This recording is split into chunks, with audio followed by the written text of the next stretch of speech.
전문가를 위한 일본 경제 비즈니스, 니혼 계좌의 비즈니스 시루 31번째 강의로 희귀금속, 희토류, 귀금속에 관해서 설명하겠습니다. 일본말로 기쇼 긴소쿠, 히도류이, 기끼인조쿠는 사실은 하나의 산업이라기보다는 산업체 전반에 걸쳐서 중요한 영향을 미치는 재료에 관한 시장인데 우리하고 굉장히 유사한 상황이고 아주 앞으로 각광을 받는 중요한 산업이기 때문에 따로 띄어서 말씀을 드리는 것입니다. 그래서 오늘 얘기는 이 희귀금속, 희토류, 귀금속으로 나누어서 차례차례 살펴보기로 하겠습니다. 네, 지난번 세션에 우리 비철금속이라고 봤습니다. 사실 비철금속은 철은 아닌데 금속이다. 영어로는 그게 메이저 메털이거든요. 스틸은 아닌데 메털이고 메이저다. 거기에 반해서 요번에 살펴보는 희소금속은 영어로는 마이너 메털인데 일본 사람들이 귀하다서 레어 메털 그러다 보니까 일본식 영어를 번역해서 희소금속 혹은 희귀금속이 됐습니다만은 영어로는 마이너 메털이고요. 사실 이렇게 굉장히 리스트가 긴데 여러분들이 이거를 스스로 보실 기회가 많지 않기 때문에 이번 시간에 제가 한 번 딱 읽겠습니다. 제가 빨간 일본어를 읽을 테니까 밑에 영어로 참고로 봐주시기 바랍니다. 리치움, 베릴리움, 호소, 희토류. 이건 요 다음에 나오는 희토류는 묶어서 영어로 Rare Earth Element, REE를 하나에 뭉뚱그려서 희귀금속으로 보는 거고요. 그 다음에 치탄, 우리말로 티타늄.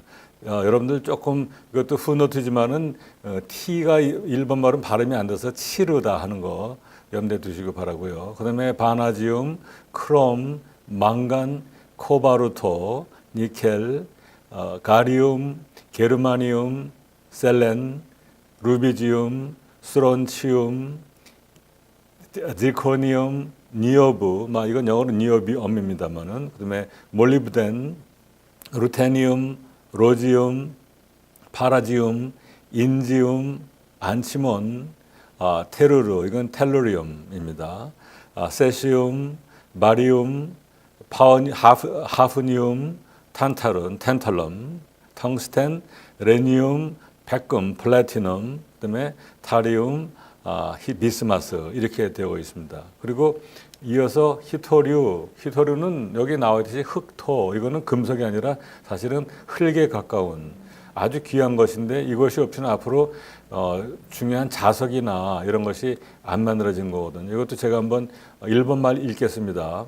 스칸지움, 이터리움, 란탄, 세리움, 프라세오지움, 네오지움, 프로메치움, 사마리움, 유로비움, 가토리니움, 테르비움, 시스프로지움, 호르미움, 에르비움, 시리움, 이테리비움, 루텐티움입니다. 우리말로. 여기 오른쪽에 잠깐 보시다시피 최근에 우리가 쓰는 이것도 조금 구시대 스마트폰이 아닙니다만은 이렇게 다양한 희귀 금속과 희토류가 사용되고 있는 것을 나타내 주거든요. 따라서 우리가 최근에 쓰는 새로운 시대의 스마트폰은 더 많이 쓰고 있고 결국은 나중에 나오는 이 회수에서 이 스마트폰을 회수해서 이 희귀금속 희토류 걷어들이는 게 큰 앞으로 산업으로 성장하고 있습니다. 귀금속은 우리 다 좋아하는 귀금속입니다만은 이것이 장식 용일뿐 아니라 산업용으로 쓰기 때문에 우선 골드, 은, 백금, 플래티넘, 아까 이건 또 희귀금속으로도 나왔었습니다. 그 다음에 페라지움, 희귀금속으로 나왔었습니다. 그 다음에 로지움, 이리지움, 그 다음에 루테늄. 이리지움은 옛날에 인공위성 프로젝트 이름을 따서 이리지움 프로젝트라고 있었습니다. 그 다음에 오스미움. 이 세 가지 자료를 논할 때 가장 첫 번째 논하는 가장 큰 화두는 이것이 모든 나라에 골고루 있지 않다는 것이거든요. 말하자면 이 편재성이 굉장히 중요한 거고 특히 이 레어 어스, 희토류는 중국에 압도적으로 많기 때문에 어떻게 보면은 앞으로 점점 중요해지는 이런 새로운 부가가치 물건들을 만드는데 중국의 원료가 열쇠가 되고 있다는 것은 굉장히 심각한 사실이라고 보겠습니다. 우선 여기 텅스텐, 레어 어스, 여기서는 REM은 원래는 REE인데 니오브 100금만 보게 되면은 우선 중국 혹은 러시아에 많이 매장되었고 특히 저기 REM 히토류는 93%가 일단 중국에 있는 걸로 나타나고요. 남미 대륙, 북미 대륙, 그다음에 저기 금은 이제 남아프리카 공화국인데 이 히토류를 보게 되면 우선 매장량 아래쪽을 보게 되면은 이게 조금 2010년이니까 뭐 몇 년 되지만은 이거는 큰 영향을 받지 않죠. 일단 매장량이니까. 중국이 세계 전체의 36%, 그다음에 당시 소련 연합 CIS가 19%, 미국이 13%, 호주가 5%이 정도로 되게 편제가 되어 있는 상태고요. 생산은 중국이 아주 열심히 해서 지금 부지런히 팔아서 말하자면 캐시플로우를 만들어야 하니까 97%를 거의 다 중국에서 나오고 있다고 과언이 아닐 정도로 굉장히 드문 그런 편제성을 보이고 있습니다. 이거를 다시 더 세분화해서 오죽하면 이게 저 금액은 일본의 천연가스 광물을 다루는 이제 정부 기구인데 이거를 매년 이렇게 분포해서 기업들한테 나눠주면서 경각심을 일깨우고 하고 있는데 이 빨간색 W는 히토류죠. 텅스텐입니다.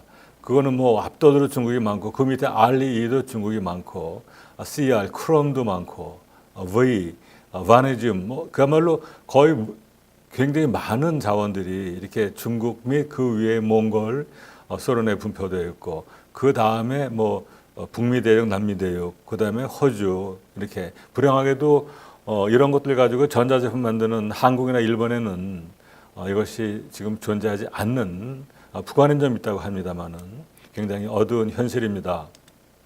그럼 이제 희소 금속에 관해서 조금 살펴보게 되면은 이것이 레어 메탈, 희귀 금속을 쓰는 여러 가지 상품들, 뭐 TV, 우리가 PC, 디지털 카메라, 그다음에 이제 휴대전화, 스마트폰, 자동차, 로봇 등등에 보게 되면은 특수광, 액정, 전자 부품, 그다음에 자석, 제2차 소형 2차 전지, 단단한 공구, 그다음에 배기가스 정화 이런 중요한 부분, 특히 앞으로 우리 지난번에 자동차 시간에 다루었습니다만은 앞으로 오일을 떼지 않고 전기로 움직이는 그런 차가 대중을 일으키게 된다면은 이 2차 전지가 아주 중요한 거 아니겠습니까? 이미 한국에도 이미 전기 버스가 많이 다니고 있기 때문에 이런 상태에서 이 히토류에 대한 걱정은 우리한테 아주 당면한 문제라고 이렇게 말할 수 있겠습니다.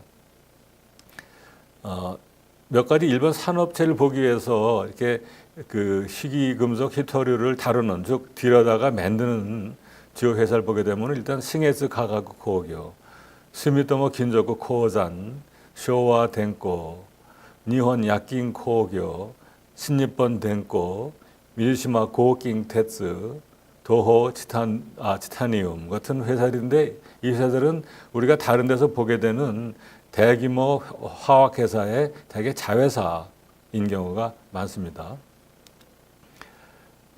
이 레어 메탈, 레어 어스의 수입이 하도 문제가 되니까 이렇게 외무성에서 자료꽂이 만들어서 발표하는데 보게 되면은 히토리죠, 레어 어스.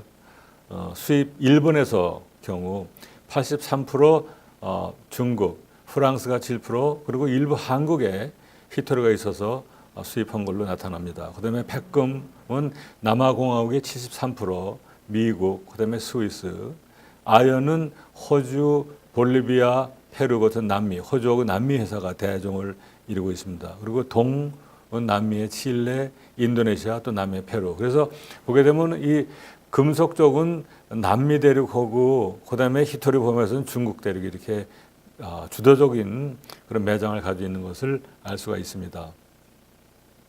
히토류를 보게 되면은 우선 히토류의 중요성을 다시 한번 보게 되면은 여기 고성능 자석 소형 워터에 레어스에 니오지움, 디스프로지움 들어가고요. 그다음에 액정에는 이 세리움이 필요하고 그다음에 앞으로 중요되는 디젤 차량의 배기가스 정화시키는 장치에는 백금이 반드시 필요하고 이런 경우가 있습니다. 왼쪽에 보게 되면은 레어스를 많이 사용하는 차량으로 이미 생산되는 하이브리드 자동차죠. 그 엔진하고 전기를 양쪽 다 쓰는 자동차. 결국은 전기 자동차입니다. 연구 자석을 위해서.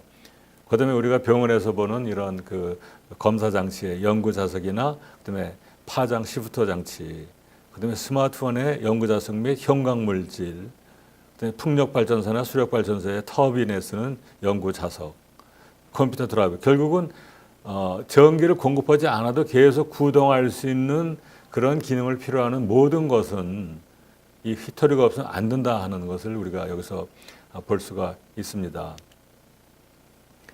그래서 이 히스토리만 2014년 따로 떼어서 보게 되면은 87%가 중국에서 들여왔고 일본 경우입니다. 이거는 이제 금속광물 자원 기구의 통계입니다만은 미국, 인도, 호주 이런 순서가 되고, 이 추세는 이 히스토리가 줄어드는 것은 이제 나중에 또 일본이 지금 기울이고 있는 뭐 리사이클이나 그다음에 새로운 자원 개발 노력으로 줄어들고 있습니다만은 중국의 중요성은 계속되고 있다 하는 것을 볼 수가 있습니다. 이것은 이제 결국은 이 그 광물 기구에서 히스토리에 너무 의존하지 말자는 그런 경각심을 계속적으로 보낸 것으로, 과거에는 90년대에는 히스토리가 별로 중요하지 않았는데 역시 2000년대 들어와서 이런 LED나 스마트폰, 그다음에 그 신형 차량 같은데 급격하게 증대됐었는데, 앞으로는 중국에 대한 그런 의존을 줄이지 않으면 안 된다는 정치적인 정책적인 결정이 있었기 때문에 앞으로는 수요를 줄이기 위해서 기술 혁신 등을 해야 된다는 이제 그런 그 지향을 나타내는 그림이라고 보겠습니다. 결국은 중국 문제인데, 이것은 결국은 이 히스토리를 필요한 것은 뭐 특정한 나라가 아니라 지구의 인간의 우리 욕망이 실현되면서 끊임없이 수요가 증대 세계적으로 하는데 전폭적으로 여기에 의존해야 한다는 것이 중요한 거고, 따라서 이거를 이런 상태에서 벗어나기 위해서 여러 가지 신기술, 에코 이노베이션의 기술이 앞으로 필요하다 하는 겁니다. 그래서 사용량을 줄이는 거, 생산자나 사용자나, 그다음에 대체품을 개발하는 거, 그다음에 리사이클, 그리고 중국 외에서 새로운 광산을 개발하는 거. 아까 보게 되면 사실 매장을 가지고 있는 나라들이 생산을 안 하고 지금 가만히 있는 상태 아니겠습니까?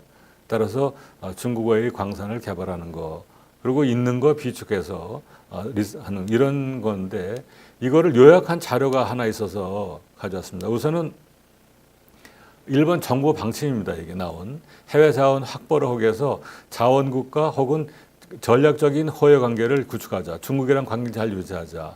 그리고 일본의 주변의 해역이나 해저에서 광산을 개발하는, 새로 개발하는 그런 작업에 착수해야 되겠다. 그다음에 두 번째 리사이클.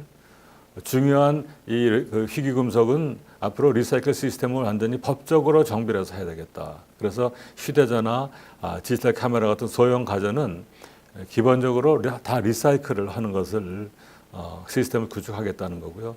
동시에 대체 재료 개발에 있어서는 일단 그 지금 학계가 같이 연구를 하고 있고, 따라서 산업 연구 개발 체제를 전국적으로 갖추겠다 하는 것이고, 비축에 있어서는 이미 있는 것을 수급 동향을 보고 기동대로 비축한다는 것을 경제 산업성에 이렇게 발표한 것입니다. 요거를 더 자세하게 정부가 만든 그림이, 목표가 그 희귀금속을 맨 위에 큰 거는 레어 메탈로 다이다이 시오리오 삭감. 그러니까 대체와 사용량을 삭감함으로써 약 120억 앵을 거기서 줄이고, 그다음에 레어메탈을, 희귀금속을 이용하는 설비를 새롭게 도입하는데, 이거를 지원하는데 예산이 420억. 그다음에 해외 광산 개발 추진하는데 권익을 확보하는데 460억. 그러니까 이미 2010년에 이런 정책을 경제산업성에 내걸었다는 것은 일본 경제계는 굉장히 심각하게 이거를 다루고 있다는 것을 알 수가 있습니다. 그다음에 귀금속은 이제 조금 산업용도가 떨어지는 것입니다만은, 그래도 오로지 장식품으로 쓰는 것만은 아니고요. 금은 약 그 45%를 거의 50%를 장식품에 쓰고 나머지는 투자, 최근에 이제 펀드도 있고 한데, 조금 재미난 이야기는 이 금을 가장 좋아하는 사람들이 세계에서 인구 가장 많은 중국하고 인도입니다. 특히 뭐 인도 사람들은 뭐 살림이 가난해도 금은 그냥 주렁주렁 달고 다닐 정도인데, 그래서 중국이나 인도의 결혼 시즌이나 이럴 때는 금 시장이 굉장히 모자라는 그런 현상을 보이고 있고요. 백금, 플래티넘은 뭐 장식품도 아직 한 30% 정도 차지하지만은 앞으로 제일 중요한 거는 디젤 차량 규제를 나설 때 거기에 배기가스 줄이는 그 매체로는 촉매제로는 백금이 반드시 필요하다 하는 것입니다. 그다음에 바나지움, 파라지움 이것은 가솔린 차, 이번엔 가솔린이죠. 배기가스 줄이는 촉매제로 필요하고 그다음에 화학공업에도 상당량이 필요한 것이 파라지움입니다. 은은 전자부품, 태양전지 등에 쓰고 그다음에 장식품, 기타 은화나 투자형 지금이란 것은 이렇게 덩어리를 만든 그런 재련해 놓은 것을 지금이라고 하죠. 그래서 리사이클한 것도 다시 녹여내면은 이렇게 지금으로 해서 덩어리가 되는 것이죠. 볼리온이죠, 영어로 볼리온 상태를 말하는 겁니다. 이 금하고 플라티늄의 수요가 다시 이거는 경제적인 측면에서 2014년에 라쿠텐 증권경제연구소에 보게 되면은 왼쪽은 금입니다만은 역시 장식용이 52%. 그다음에 의외로 공업용보다 최근에 이 금 펀드가 골드 투자 시장도 있고 상품 투자도 있고 다양한 형태로 지금 금 시장이 형성되고 있고 최근에 한국에서도 이 금 펀드가 생겨서 금을 그대로 사는 것이 아니라 금 시장에 자기가 지분을 갖는 형태로 해서 상당히 많은 지금 투자 상품이 전개되고 있습니다. 그리고 공업용, 그다음에 이제 공적 부분에 금화를 만든다거나 많은 장식에 필요하고 그런 것이겠죠. 그다음에 플래티넘 백금은 공업용이 56%로 더 크고, 그다음에 장식품이 33%, 그다음에 기타가 11% 이런 분포를 보이고 있습니다. 네, 이상에서 말씀드린 희귀금속, 희토류, 그다음에 귀금속을 세 개의 키워드로 정리해 보면 역시 첫 번째 압도적으로 중요한 것은 이 자원 내셔널리즘, 편제를 정치적으로 이용하는 거. 사실 이 자리가 무슨 중국의 외교나 산업을 비평하거나 하는 자리는 아닙니다만은 사실 이 중국이 일으키는 그 자원 내셔널리즘은 지금 많은 부분에서 굉장히 갈등이 일으키고 있는 것이죠. 특히 희토류는 앞으로 이거 없이는 새로운 정보 산업에 많은 상품들을 만들 수 없는 그런 상태에서 중국으로 볼 때는 굉장히 아주 중요한 키를 가지게 된 거고, 중국과 불편함을 겪게 되는 서방의 국가들은 굉장히 사실 어려운 입장에 있는 그런 현실입니다. 두 번째, 따라서 이런 수입원을 벗어나려고 굉장히 노력하는데 일본은 어떻게 보면 가능성을 보였습니다. 과거 일본이 두 차례 오일 위기를 겪지 않았습니까? 항상 그걸 이 사람들이 역전을 시켜서 오일 위기를 겪으면서 말하자면 무거운 상품에서 가벼운 상품으로 하이텍 상품으로 넘어가고 하는 그런 산업계의 지혜를 보여줬었는데 아마 지금도 이렇게 거의 10년 정도 이렇게 이 탈피를 위해서 노력한다고 하는 걸 본다면은 새로운 방법론이 제시될 수 있지 않겠는가. 그래서 아까 우리 봤습니다만 경제 산업성이 나서서 이렇게 예산까지 거의 1,000억을 내서 그런 방안을 제시하고 있다고 하는 거.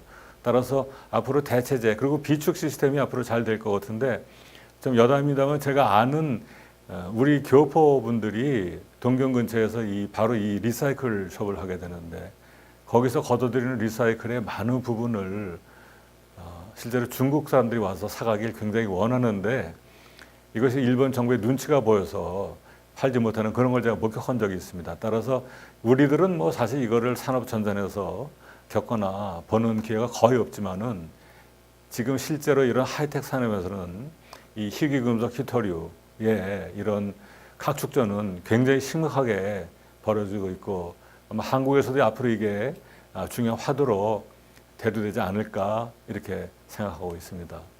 그 다음에 산업혁명이 진행 중이기 때문에 어떻게 보면은 인류의 긴 역사는 항상 위기 속에서 새로운 것을 발견해내고 했기 때문에 지금 희토류의 말하자면 편제 및 중국의 지나친 정치적인 컨트롤이 완전히 산업계를 바꿔놓을 것인가 그런 비관론도 있지만 어떻게 보면 이것을 기화로 새로운 어프로치가 발견될 수 있다. 한 예로 일본이 앞으로 해양 속에서 희토류 희귀금속 개발하는 거 사실 우리가 지금 알고 있는 통계는 다 흙 속에 묻혀 있는 거 아니겠습니까? 앞으로 이 마린 테크놀로지가 굉장히 발전하게 된다면은 어떻게 보면 산보다도 더 많은 매장을 가지고 있는 바닷속에서 새로운 자원들이 나타난다면은 막 이 지도도 바뀔 수 있다고 생각이 되고요. 따라서 이거는 끊임없이 기술 개발이 필요하는데 이제는 그야말로 국제적인 이걸로 무슨 냉전의 편가르기는 아니지만은 말하자면 일본, 한국, 미국, 대만 이런 하이텍 기술을 가진 나라들의 공동 보조가 아마 곧 나타나지 않을까 이렇게 예상도 됩니다.